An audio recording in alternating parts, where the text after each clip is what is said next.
So I tried to go for a jog this afternoon, and I've been jogging for a little while now, once a week for 30 minutes, just with some music, getting the blood pumping, and it was going great for the first 5 minutes today until my ankle started hating me. um, yeah, it wasn't like a injury, but I did feel like a bit of a air bubble pop and a bit of a muscle just kind of seizing up on me. So I ended up having to quit my run short, which sucked because I did my ankle exercises before that. Like I try to be proactive, and when stuff like that happens, it frustrates me because it's like I didn't do anything wrong this time. It's not my fault. I even did yoga before that because I like to do yoga or trying to get into it more, anyways. And as I'm walking back to my house, I see a swing set. Now, what I love about swings is that they're the best part of the park. Just feeling that momentum while listening to music, I could stay there for millennia. And I'm there and I'm just thinking about being good at things or being the best at things. Like I was listening to Pink Pantheress and I was thinking, oh, she's so successful. Like she's on top of the world right now. I wish I was on top of the world right now. I'm not even a musical artist. And then I began thinking about breaking and this other physical activity that I used to do, which was track and field. And I then began to think about all my other sports that I quit growing up. I quit a lot. I was a quitter. I quit Taekwondo. I quit soccer. I did basketball for 2 years. I did football for one. I was a wide receiver, never got a touchdown, broke my left wrist. Left wrist became quite flexible for breakdancing years down the line later, which was helpful. But yeah, I quit a lot of sports. My mom wanted me to be active as a kid, and I was because, but those sports didn't give me quite the passion feeling that I did when I started breaking. I always wanted to break when I was a kid, but I didn't have anyone around to teach me until I was 15. I met a friend in high school. Yeah, there's something about doing something that you're really passionate about after quitting so many things for so long and realizing that, oh shit, I have to be accountable to this now. Like, I really have to go to this. And then I start getting afraid of whether or not I'm passionate enough to work hard at it.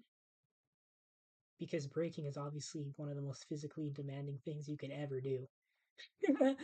I forget even, like, let alone being good at it. Um, yeah, I just, sometimes when I'm working at it, I'm like, I begin to think, oh man, what if I end up in another battle down the line? Or if I want a battle, I gotta bring my A game. I gotta know my shit. Um, what if I end up doing another performance where I have to break? And I've done those things, but for some reason, those feelings of just performance anxiety comes up in me, and I'm not really sure what to do with that. When I came to my last year of track and field, it was grade 11. So I started in grade 7 and then I was I never finished the 5th year because my coach told me to stop running because I was only showing up to practice twice a week because I was so busy doing a high school musical and learning how to break at the same time. I was on my second year of breaking with my friend in high school. And honestly, it felt really nice to just break free. No pun intended. Oh my god. Break free from that because here I was training for something that I was really passionate about. And I ended up getting to break in the musical, which was cool. Um, this was the first time that quitting a sport didn't feel like running away from something. There's another pun. There's another pun. Isn't that great? I'm on fire tonight, guys. Two for two. Come on. Come on, baby. You. There was there was the first time running didn't feel like quitting or like failing for me. It felt like choosing something that felt more me. And it really did. And it's just so validating to know that you can, when you find a hobby or a new sport or a new thing that's just niche for you, like it feels good in your bones. Like, okay, auditions for the musical were in October, and then the performance would be in April. And for 6 months, somewhere in between like October, actually, yeah, 6 months, October, something, something, or maybe I started in the summer before. So, okay, sorry. Summer of 2017, I started learning the windmill. That's like the classic breaking move that everybody recognizes when you're going on your back and with your legs are whipping in the air in a circular motion. I went from summer all the way to Valentine's Day of 2018.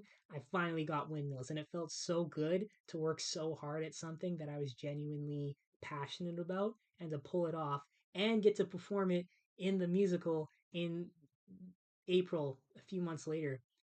That felt, that was the best. Like that, and you're 16. I can understand why people peak in high school now because it's like, oh yeah, I was on top of the world. Everybody, everybody liked me. I was the captain of the football team. Da, da, da, da, da. I'm kidding. I didn't peak in high school. I would never allow myself to peak in high school. But you know what I'm saying? That just that feeling of I'm on fire. The world is my oyster, and I'm young. Sue me, like. But yeah, just something where I could be myself fully. Breaking is a very creative dance.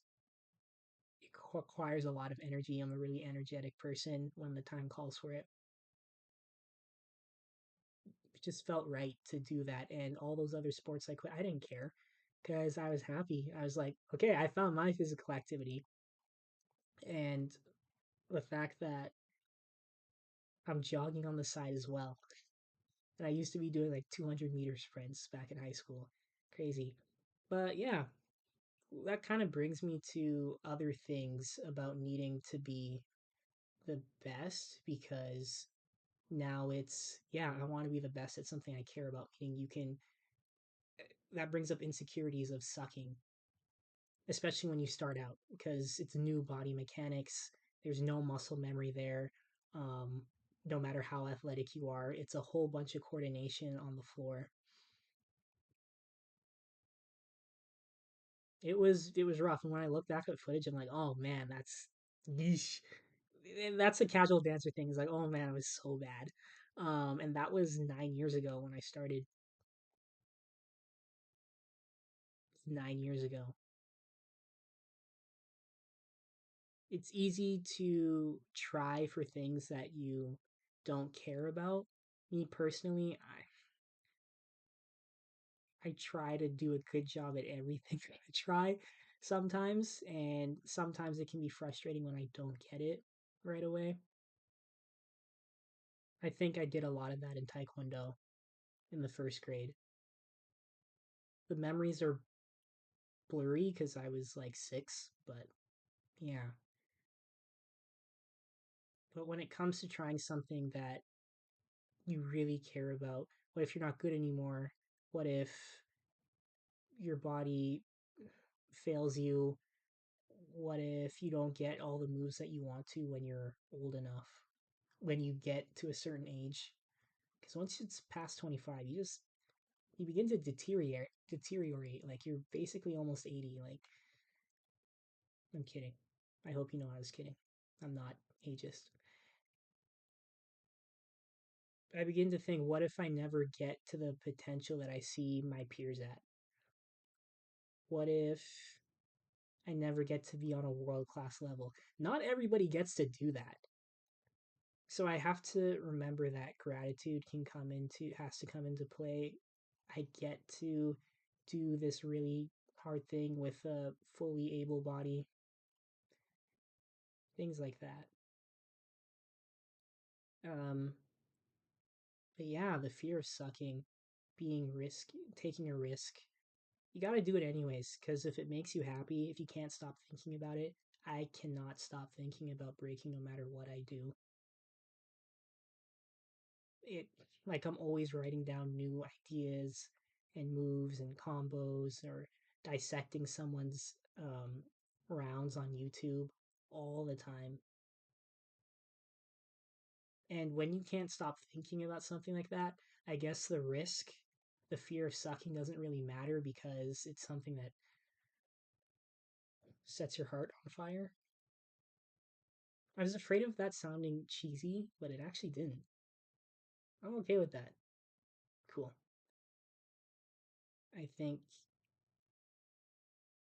no matter what you do, you have to try at the things that scare you because not trying will always feel worse. You know, you miss 100% of the shots you don't take. Okay, that felt cheesy. Holy. um, I may never get to be the best. I remember I was in Slovakia this summer, and one of my dance teachers for this breaking camp that I went to called Youth is the Future. One of my teachers for the camp, he told me, we were just having a heart to heart conversation.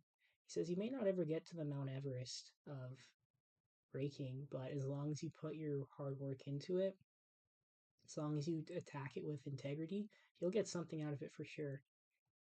And back to my previous video when I was talking about doing things primarily because you love them, it's also just not about you. Like in breaking, there's a quote we use called each one teach one. And eventually, everything you've learned, you want to pass it down to somebody because it's not all about you. It's not, you gotta. Denzel Washington says, you learn, then you earn, then you return. So I'll eventually be doing that because that's the way our culture moves. And that's something to look forward to. So yeah, I may not be the best. I may not ever grow up to be one of the best, but I hope I can work hard enough to have my moments, have something to watch on YouTube and just be astonished by it when I'm old. That's always that's been a long time goal of mine. Even if it's not on a world class stage or if it's not some special invite battle that I was brought to in the other side of the world in Europe, but that's okay. Or I'm learning to be okay with that. So I guess to wrap this up, I'm just trying to say do this for you, whatever it is. Do it to express, not to impress. 50% cheesy. That felt 50% cheesy. Um, give things a real try, and just because you suck at them doesn't mean you suck. Um, life is about experiencing more than anything. Mastering is an entire different conversation, but we're here to experience, and that's it. We're human beings, not human doings. 25% cheesy. Um, yeah. So I want you to think about those things because the things that we care about deserve to be tried for real. Whatever your thing is, the thing you want to go back to or start for the first time, maybe you just got to give it a real try, regardless of the results. Do it for the sake of living. Just express. All right. That's my Captain America monologue for you. That's my Optimus Prime monologue, motivational monologue for you tonight. So you dwell on that, and I will see you in the next video.